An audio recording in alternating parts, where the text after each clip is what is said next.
옛날 옛적 개성의 작은 마을에 김씨 성을 가진 선비가 살고 있었습니다. 이 김선비는 무척 가난했지만 어여쁜 부인이 있어 참 행복했지요. 어찌나 애교가 많고 사랑스러운지 우직하고 자상한 김선비와 아주 찰떡궁합이었답니다.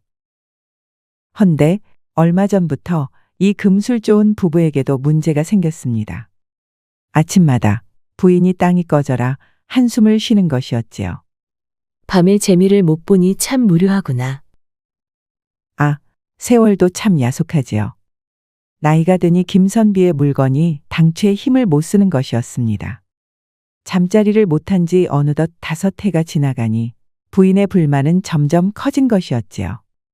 허나 여전히 저를 아끼고 사랑해주는 서방이었기에 쓴소리도 못하고 혼자 끙끙 앓고 있었던 것이었습니다. 그렇게 부인의 불만이 눈덩이처럼 불어난 어느 날이었습니다. 여보, 당신 내 한양에 가서 공부 좀 하고 오겠소. 이번엔 보름 정도 걸리겠네. 보고 싶을 것이오. 아무것도 모르는 김선비는 부인의 볼을 쓰다듬으며 한양으로 학문을 닦으러 떠났지요. 이전 같았으면 서방과 떨어지는 것이 싫어 눈물을 훔쳤을 부인이었겠지만 사내구실도 못하는 서방이 얼마나 밉겠습니까? 이젠 그가 가든 말든 아무런 상관이 없었지요. 김선비가 집을 떠난 지 하루가 지나고 이른 아침부터 하늘에 구멍이라도 뚫린 듯 거센 비가 쏟아져 내렸습니다. 부인은 안 그래도 우울한 기분이 더 우울해졌지요. 그때였습니다. 혹시 비가 그칠 때까지 신세 좀 져도 되겠습니까요? 한 소금 장수가 후다닥 들어오더니 부탁을 하는 것이었습니다.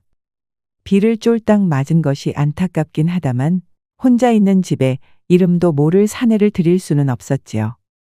아무리 서방이 미워도 그리할 수는 없었습니다. 방도 하나인데다 서방이 며칠간 집을 비워 집에 들일 수가 없소. 이걸 어쩌지요? 아, 부인. 이대로 비를 맞았다간 소금이 다 녹아내리고 말 것입니다요. 제발 도와주셔요. 다 큰 사내가 손이 발이 되도록 비니 마음이 약해지지 않겠습니까? 하는 수 없이 소금 장수에게 방을 내어주고 말았지요. 아니, 남녀 7세 부동석이라 했건만 이래도 되는 것일까요? 부인은 죄를 짓는 것만 같았습니다. 헌데 아까부터 가슴은 왜 이리 쿵쿵 뛰는 것일까요? 좁은 방 안에 소금 장수의 숨소리가 울려 퍼지는데 듣기만 해도 가슴이 설레는 것이었습니다. 참자, 참자 하며 빗소리에 귀를 기울이는데 이번엔 또 소금 장수의 몸이 보이는 것이었지요. 젖은 옷이 몸에 찰싹 달라붙으니 두툼한 팔과 넓은 등이 드러났는데 그게 또 무척 사내다운 것 아니겠습니까? 이젠 가슴이 설레는 것도 모자라 아래가 찌릿하는 것이지요. 아, 더 이상 한 방에 있을 수가 없습니다. 방에서 나와 비가 그치기만을 기다렸지요. 시간이 흐르고 어느덧 저녁 시간이 되었습니다. 야속하게도 비는 그치지 않았지요. 방에선 드르렁 소리가 들리는 것이 소금 장수는 잠에 든 모양이었습니다. 그래도 밥은 먹고 자야 하지 않겠습니까? 부인은 2인분의 밥을 차려 방으로 향했지요. 식사하시지요. 방문을 연 부인은 깜짝 놀라 밥상을 엎을 뻔했습니다. 곤히 잠든 소금 장수의 바지 앞서피 대차게 솟아있는 것이었지요. 그렇지요. 저게 사내의 기둥이었지요. 부인은 오랜만에 보는 단단한 물건에 또다시 아래가 움찔하기 시작했습니다. 그래, 구경만 하자. 부인은 부엌으로 가 아궁이에 장작을 들이부었습니다. 곧이어 방이 후끈후끈하니 소금 장수가 잠결에 옷을 벗기 시작했지요. 아, 속옷이 벗겨진 소금 장수의 물건은 생각보다 더 대단했습니다. 도저히 참을 수가 없구나. 구경만 하려 했건만 저 거대한 물건을 보고 누가 참을 수 있을까요? 부인은 옷을 훌렁 벗고 소금 장수의 위에 올라탔지요. 아, 얼마나 그리웠던 사내의 물건입니까? 온몸이 부르르 떨리고 입에선 비명이 절로 터져나왔습니다. 서방에겐 미안하지만 어쩔 수 없었지요. 한참을 흔들며 제 깊은 곳에 넣고 또 넣을 뿐이었습니다. 그때였습니다. 부인, 아, 너무 격했나 봅니다. 소금 장수가 잠에서 깨고 말았지요. 화들짝 놀라 몸을 떨어뜨리려는데 웬일인지 소금 장수가 놔주질 않는 것이었습니다. 소금 장수도 붉어진 얼굴에 땀이 송골송골 맺혀 있고 풀린 눈으로 뜨거운 숨을 내뱉는 부인을 보자 금세 흥분한 것이었지요. 소금 장수는 거칠게 부인을 눕혔습니다. 그러고선 깊은 곳을 손가락으로 헤집는데 이미 달아오를 대로 달아오른 부인은 눈까지 뒤집으며 바들바들 떠는 것이었지요. 아, 얼른 넣어야겠습니다.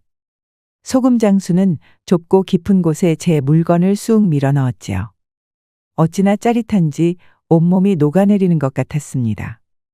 부인도 잔뜩 느꼈는지 물이 쏟아져 나와 이불을 흠뻑 적셨지요. 그렇게 둘은 가뜩이나 뜨거운 방을 밤새 더 뜨겁고 뜨겁게 만들었답니다. 다음 날 어느새 비는 그쳐 있었습니다.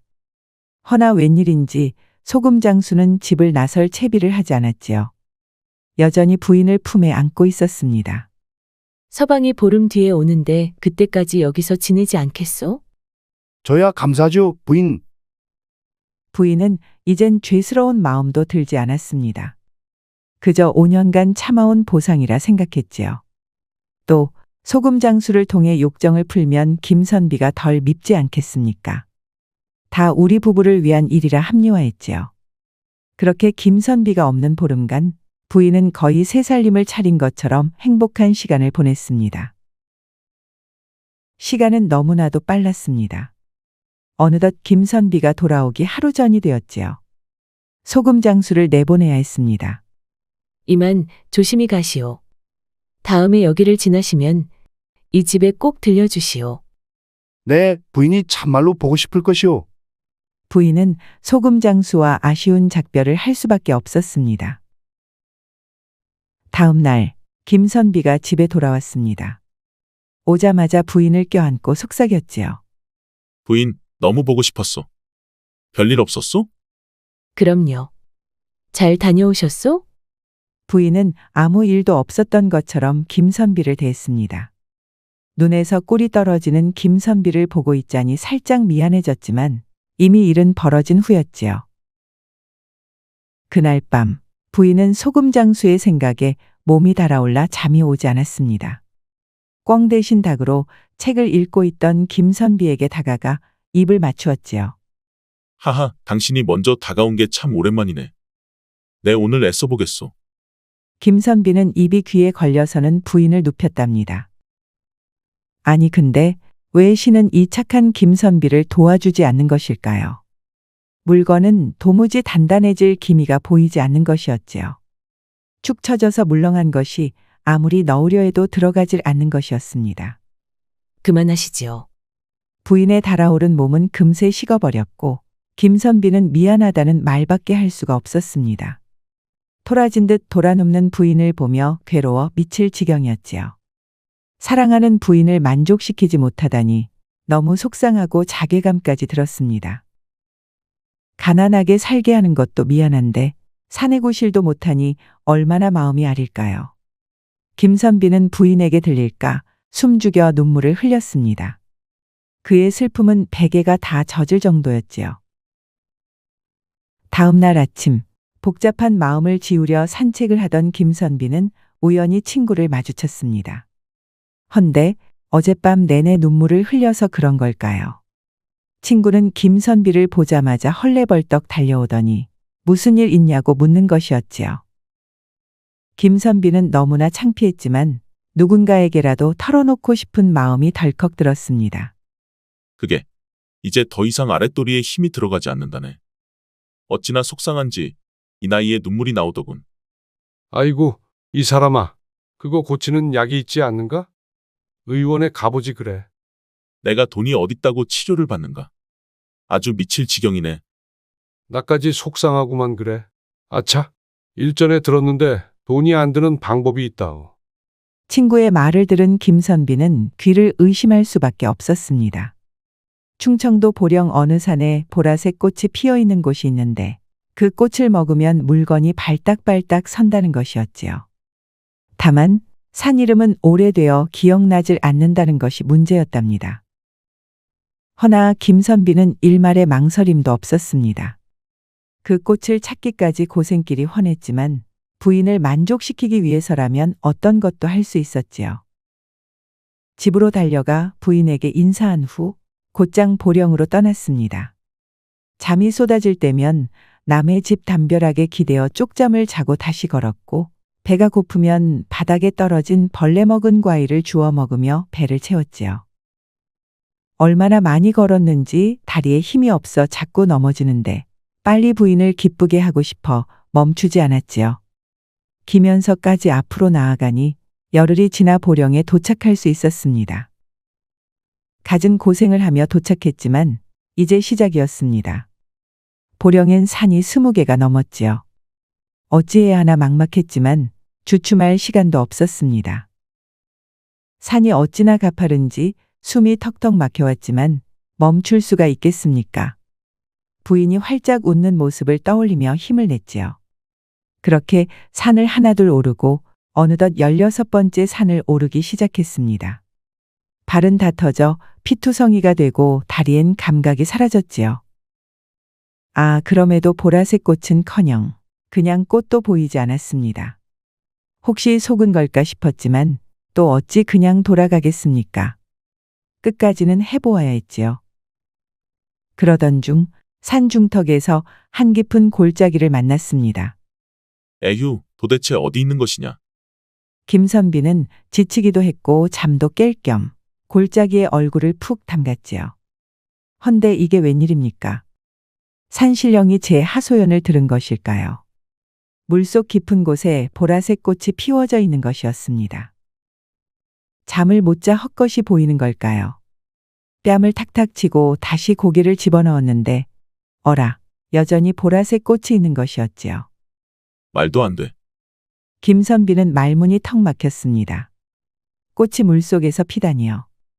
김선비는 깊은 곳을 향해 헤엄치기 시작했습니다. 어찌나 깊은지 꽃을 손에 쥐기도 전에 숨이 차는 것이었지요. 아, 이 보라색 꽃을 따기가 왜 이리 어려운 것일까요? 10번쯤 숨이 넘어갈 고비를 지나고 나서야 가까스로 꽃을 뽑을 수 있었습니다. 숨을 몰아쉬며 당장 보라색 꽃을 먹어보니 진정 몸에서 힘이 솟고 아랫도리가 단단해지는 것이었습니다. 김선비는 너무 기뻐 팔짝 뛰었습니다. 드디어 부인과 뜨거운 시간을 보낼 수 있었지요. 후다닥 옷을 입고 집으로 달려갔습니다. 헌데 신의 장난일까요? 하루가 지나자 물건이 또 축 처지는 것이었습니다. 아무리 세우려 해도 세워지지 않았지요. 그렇습니다. 꽃의 효과는 단 하루뿐이었던 것이었습니다. 김선비는 어처구니가 없었습니다. 너무 신이 난 나머지 이를 확인해 보지도 않고 오다니요. 그렇게 김선비는 다시 모든 산의 골짜기를 뒤지고 뒤져 보라색 꽃 백송이를 구할 수 있었습니다. 금방이라도 쓰러질 것 같았지만 부인이 행복해할 것을 생각하니 기분은 좋기만 했지요. 몸은 천근만근이었지만 발걸음은 가벼웠습니다. 그렇게 다시 열흘이 지나고 드디어 집에 도착했습니다. 부인, 내가 왔소. 아니, 서방님. 이게 도대체. 부인은 김선비를 보고 깜짝 놀라지 않을 수가 없었습니다. 아주 귀신 몰골이었지요. 어찌나 고생을 했는지 볼이 움푹 패이고 온몸이 삐쩍 마른 것이었습니다. 잠도 못 잤는지 눈 밑은 시커매져선 저를 보고 해 웃는 것이었지요. 부인은 김선비의 극진한 사랑을 깨달았습니다. 이런 저밖에 모르는 바보 같은 사람을 두고 무슨 짓을 한 건지 너무나 후회가 되었지요. 그 욕정 하나 풀어주지 못했다고 미워하고 배신하다니요. 마음이 아려와 김선비를 껴안고 엉엉 눈물을 쏟아냈답니다. 그날 밤 김선비는 보라색 꽃을 먹은 후 부인에게 입을 맞추었습니다. 물건은 금세 단단하게 부풀었고 부인의 깊은 곳을 꽉 채웠지요. 아, 이게 얼마만입니까? 둘은 눈물을 흘리며 서로를 부둥켜 안고 아침 해가 밝도록 한참을 서로를 탐했지요. 그날 이후 김선비는 매일같이 보라색 꽃을 먹고 부인과 뜨거운 시간을 보냈습니다. 시간이 흘러 꽃 백송이를 다 먹어버렸지만 둘의 사이는 이전보다 훨씬 더 가까워졌지요. 김선비의 물건이 힘을 못 써도 이제 부인은 아무런 상관이 없었답니다. 잠자리보다 귀한 서방의 굳건한 사랑을 깨달았기 때문이지요.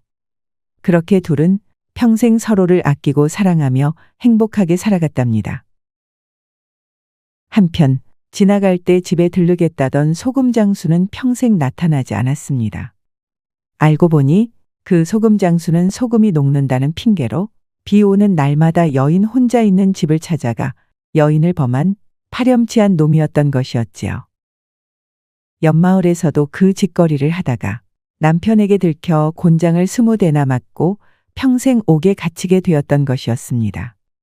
이 얼마나 우스운 일생입니까? 오늘의 이야기는 여기까지입니다. 옛말에 애그보고라는 말이 있지요. 사람을 사랑하면 그 집 지붕 위에 앉은 까마귀까지도 귀엽게 보인다는 뜻으로 사랑하는 사람과 관련된 모든 것을 사랑함을 의미한답니다. 김선비의 부인이 뒤늦게라도 이를 깨달아 부부 모두가 행복해졌지요.